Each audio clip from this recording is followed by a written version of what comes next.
আসসালামু আলাইকুম। আজ আমি আপনাদের সাথে শেয়ার করব শুটকি ভুনার রেসিপি। শুটকিগুলা আমি প্রথমে পিস করে কেটে কাটা ছাড়িয়ে পরিষ্কার করে নিয়েছি। এখন আমি গরম পানি দিয়ে শুটকিগুলি কিছুক্ষণ ভিজিয়ে রাখব। 10 মিনিটের মতো ভিজিয়ে রাখব। তাহলে শুটকির গায়ে যে ময়লা বালি ধুলাবালি আছে সবগুলি পরিষ্কার হয়ে যাবে। গরম পানি দিয়ে ভিজিয়ে রেখে পরিষ্কার করে নিয়েছি। শুটকিগুলো এখন আমি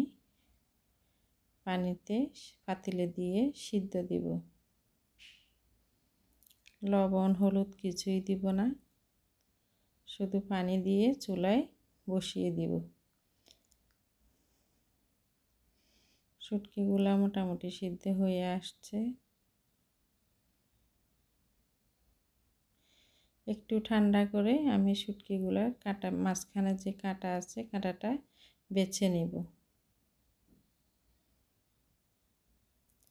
এভাবে করে সবগুলো শুটকি আমি পরিষ্কার করে নেব।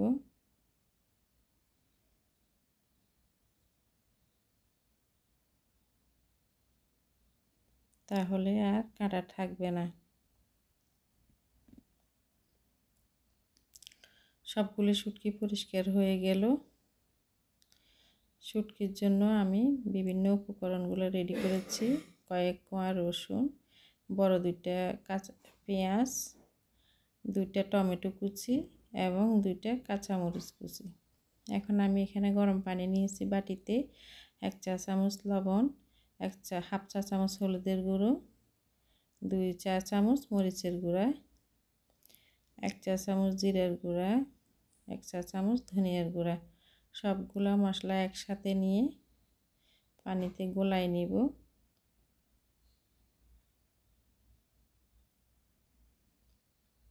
চুলায় পাতিল বসিয়ে দিয়েছি। তেল দিয়ে দিব পরিমাণ মতো। তেলগুলো আপনারা আপনাদের পরিমাণ মতো দিতে পারেন, যে যেমন তেল খান ততটুকু। প্রথমে আমি শুটকিগুলা দিয়ে দিব। তেল গরম হলে শুটকিগুলা দিয়ে নাড়ে চাড়ে নিব। যতক্ষণ শুটকিগুলার পানি শুকিয়ে যায় ততক্ষণ নাড়তে থাকব। আমি শুটকিগুলো আগে থেকে চুলায় ভাজি করি নাই শুকনো থাকতে, কারণ সিদ্ধ করে পরিষ্কার করে তেলের উপরে ভাজি করে নিব।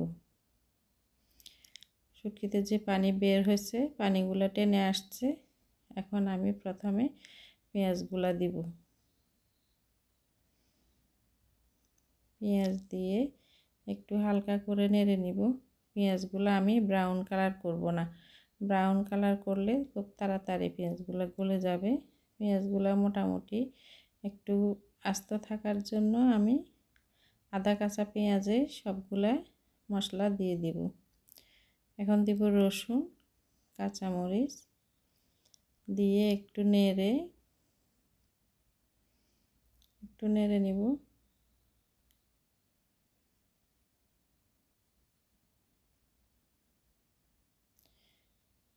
এখন আমি মিক্স করে গুলিয়ে রাখা মশলাগুলো দিয়ে দিব।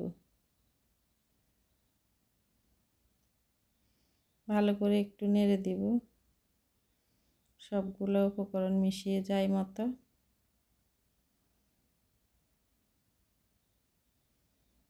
টমেটো 2টা টমেটো নিয়েছি, টমেটোগুলো দিয়ে দিয়েছি।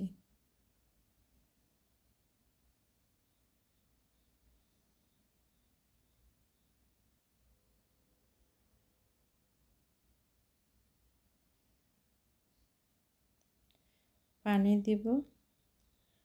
যেহেতু আমি বারবার পানি দিব না, তাই আমি একবারে 1 বাটি পরিমাণ পানি দিয়ে দেব। শুটকিগুলো একটু ডুবো ডুবো ভাব পানি, অতিরিক্ত পানি দিব না। মশলা এবং শুটকিটা ভালো করে সিদ্ধ হয় সে পরিমাণ পানি দিব। এখন আমি একটু উঠিয়ে দেখব, ঢাকনাটা উঠিয়ে দেখব শুটকির কী অবস্থা। পানিগুলো টেনে অনেকটা হয়ে আসছে, খুব সুন্দর একটা কালার আসছে। একটু এই শুটকি ভুনাটা একটু ঝাল ঝাল করে করতে হবে, তাই আমি একটু ঝাল দিয়েছি বাড়িয়ে। হয়ে গিয়েছে শুটকি ভুনা, শুটকি ভুনা হয়ে গিয়েছে রেডি। এখন আমি পরিবেশন করব। শেষ পর্যন্ত সাথে থাকার জন্য ধন্যবাদ সবাইকে। ভিডিওটি ভালো লাগলে লাইক, কমেন্ট, শেয়ার, অবশ্যই চ্যানেলটি সাবস্ক্রাইব করবেন। আল্লাহ হাফেজ।